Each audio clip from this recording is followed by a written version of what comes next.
Before coming to Covenant, I worked at my church in Montana for 2 years running the youth program there. I loved it. And through that experience, I really just got to see, believe, and confirm that this is where the Lord's leading me. My wife and I chose Covenant for a lot of reasons, but one of the biggest drawing factors was the holistic approach. Not only do they focus on theological training, but they also focus on personal training, taking care of body, soul, and spirit all in one, which was really appealing to my wife and I. Was not just being trained up in the head, but being trained up in the soul too. My husband and I actually met at a church plant where we both ended up working. We were living in New York City in 2001, and when September 11th happened, a number of these church plants sped up their timeline for their in-person services. People were just really asking pretty deep questions about life at that time. So our church plant grew. In just a few short years, we had over 1,000 people attending Sunday services and 1,100 people in community groups. We just loved the energy behind it, you know? Seeing people come to faith, it was actually kind of fun to unload the vans and unfold all the chairs. It was the best ministry experience that we had been a part of,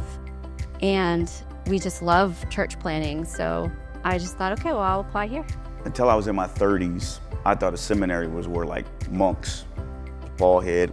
That's what I thought of seminary. From someone not, spending a whole lot of time in just kind of the academic world or an evangelical world so much, the opportunity to be cared for by experienced, learned men and women has been so impactful. My sense of call to church planting really grew out of my discipleship of the Lord Jesus Christ. Those realities are really inseparable for me. Covenant Seminary and a call to church planting were just part of my maturation as a ministry leader, as a pastor, as a servant of the Lord Jesus Christ. So whether that's in a global context or a local context, one of the priorities that Christ has given to His church is to make disciples. And we do that as planting churches. And so in my mind, church planting and training for church planting is essential to the training that future pastors need to receive at seminary. The church planting track specifically feels like there's so many different facets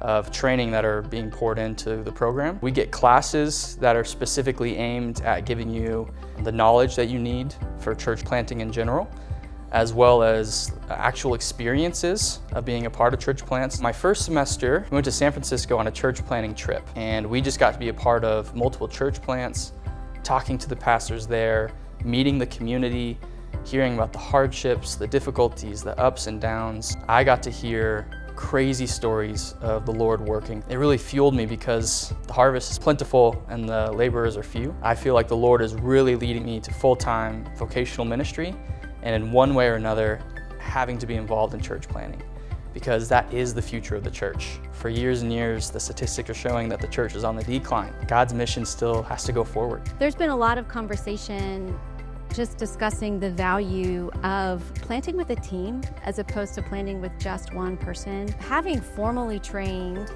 unordained people on a church planting team is highly valuable.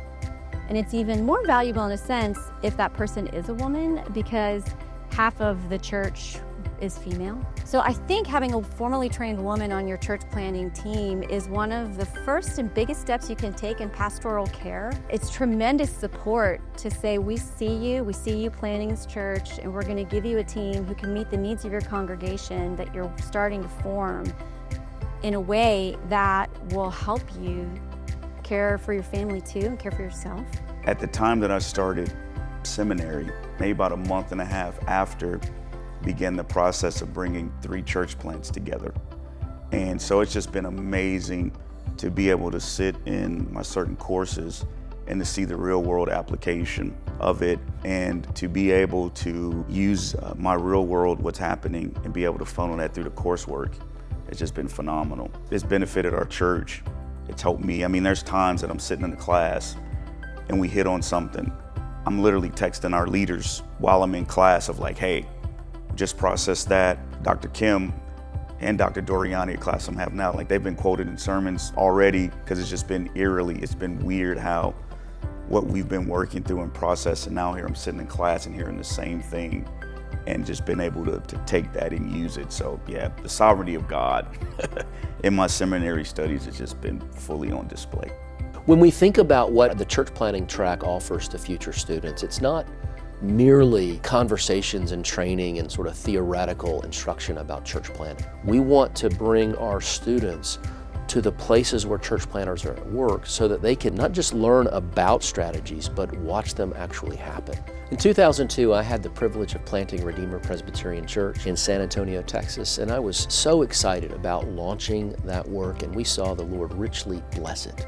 But I also learned in the work of church planting that it's not for the faint of heart. There are many, many different challenges that church planters face.